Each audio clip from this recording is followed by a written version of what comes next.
आता मुलगी मोठी व्हायला लागली, तिचं लग्न केलं पाहिजे. हो, 18 वर्ष पूर्ण झाले म्हणजे लग्न करायला पाहिजे असं नाही. ही तर जुनी संकल्पना झाली. म्हणजे काय? म्हणजे आधुनिक भारताच्या गरजेनुसार तिने मतदानाचा हक्क बजावला पाहिजे. मतदान नोंदणी करण्यासाठी कोणकोणती कागदपत्रे आवश्यक आहेत? Aadhaar card, PAN card, bank passbook ही सर्व कागदपत्रे आवश्यक आहेत. आपण आजच नाव नोंदवू.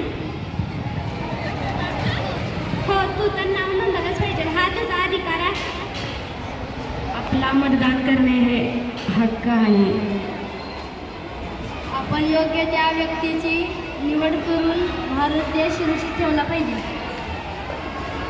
चला तर मग आपण मतदान करूया. आपण आपल्या योग्य उमेदवाराला मत देऊ. धन्यवाद.